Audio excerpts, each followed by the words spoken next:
alunos, tudo bem com vocês? Eu sou a professora Amanda Down e leciono a matéria de Direito Civil 8, o Direito das Sucessões na Unic-Facvest. E hoje eu trouxe a explicação a respeito da renúncia da herança. Num vídeo anterior a gente estava falando a respeito da aceitação da herança e agora a gente vai falar sobre a renúncia da herança. Como a aceitação, assim como a aceitação, a renúncia também é um negócio jurídico unilateral e os efeitos retroagem desde a abertura da sucessão. Lembrando, gente, fazendo um adendo, abra o material e acompanhe junto comigo a explicação que vai ficar bem interessante. Uma vez renunciado esse patrimônio, renunciado o inventário, a partilha se desenvolve como se aquele herdeiro não existisse. Tá? A partir daquele momento ele saiu de cena, ele não aparece mais no inventário, ele não pode mais reivindicar nada e ele é como se ele nunca tivesse existido. A renúncia tem como efeitos a exclusão do renunciante do trâmite sucessório. O que isso quer dizer? A parte dele é redistribuída entre os demais herdeiros. Teoricamente, funciona assim. Um herdeiro que não quer figurar no inventário, não quer receber aquele patrimônio, ele renuncia os seus direitos hereditários naquele inventário, some de cena e aquele patrimônio que seria destinado a ele vai ser redistribuído entre os demais herdeiros, certo? Diferentemente da aceitação, a renúncia só pode ser expressa. O que isso quer dizer? Ela tem que ser feita através de um instrumento público ou um termo judicial. Quando o inventário tramita de forma judicial, esse herdeiro pode fazer a renúncia, proferir a renúncia no inventário, de forma judicial. Se o inventário ele é extrajudicial, ele corre em trâmite no tabelionato, ele tem que proferir um instrumento público, confeccionar um instrumento público manifestando a renúncia, certo? Ela não pode ser ela não pode ser tácita, ela só pode ser expressa. Não pode ser presumida também. E isso, a falta disso, ela é sob pena de invalidade absoluta do ato. Porque uma vez emitida, ela é irrevogável. Lembrando que eu falei isso quando a gente falou de aceitação. Então, a gente tem dois tipos de renúncia, a abdicativa e a cessão. A abdicativa é essa que eu falei, que ela é feita de maneira simples e pura, sem indicação de qualquer favorecido. Então, assim, o herdeiro não quer mais, o patrimônio dele, o quinhão dele vai ser redistribuído entre os demais herdeiros. Temos também a renúncia através de cessão. O que isso quer dizer? Ocorre quando um herdeiro transfere o seu direito a outro, especificamente, ele nomeia uma pessoa. Então, não se trata propriamente de uma renúncia, mas é uma aceitação seguida de cessão.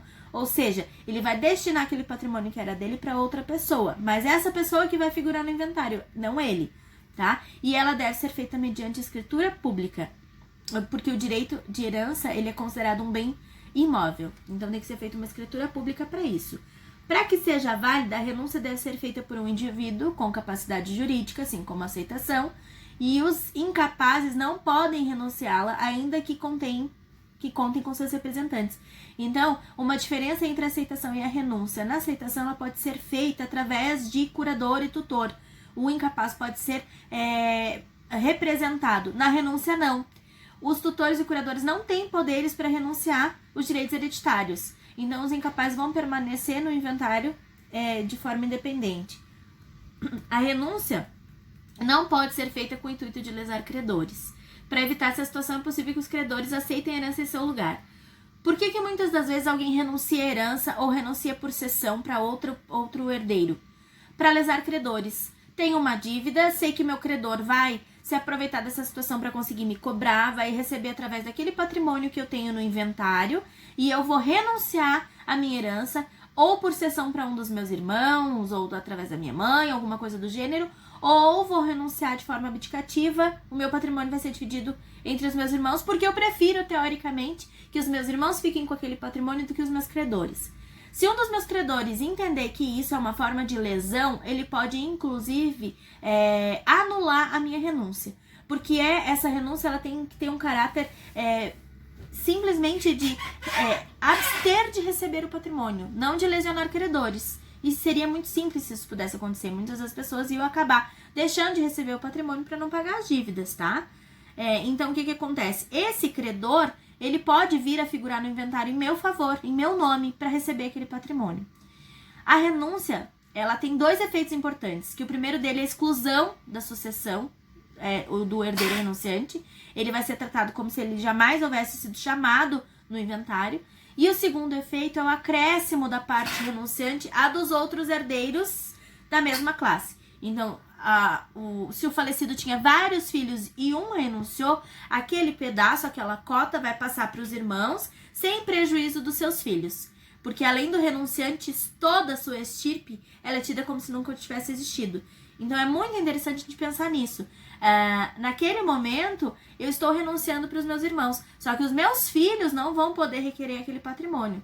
Tá? Toda a minha herança hereditária, toda a minha sucessão hereditária, minha vocação hereditária, meus filhos, minha esposa, meu cônjuge, enfim, não vão poder receber aquele patrimônio. Todo mundo vai ser tido como excluído, tá? Como renunciante. Deixa eu ver se tem mais alguma coisa aqui que a gente precise falar. Já falamos que a renúncia, ela é irretratável. E a ineficácia da renúncia pode ocorrer pela suspensão temporária de seus efeitos pelo juiz a pedido dos credores prejudicados. Ou seja, se o credor prejudicado vier a requerer no juízo do inventário, a eficácia dela pode ser suspensa, certo? A invalidade absoluta ocorre se não tiver sido feito por escritura pública ou termo judicial, ou quando manifestado por pessoa absolutamente incapaz, não representada e sem autorização. Ela se dá proveniente de erro ou vício de consentimento, tá? Então, ela vai ser anulável, tá?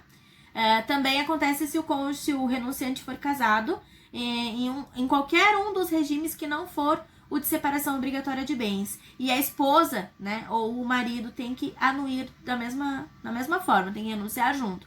Se isso não acontecer, ela pode ser anulada. Ela retroage a data da abertura da sucessão, presumindo-se que os outros herdeiros por ela beneficiados tenham herdado naquele momento. Certo, pessoal? Vamos seguir com o nosso conteúdo, que a gente ainda tem bastante coisa para ver.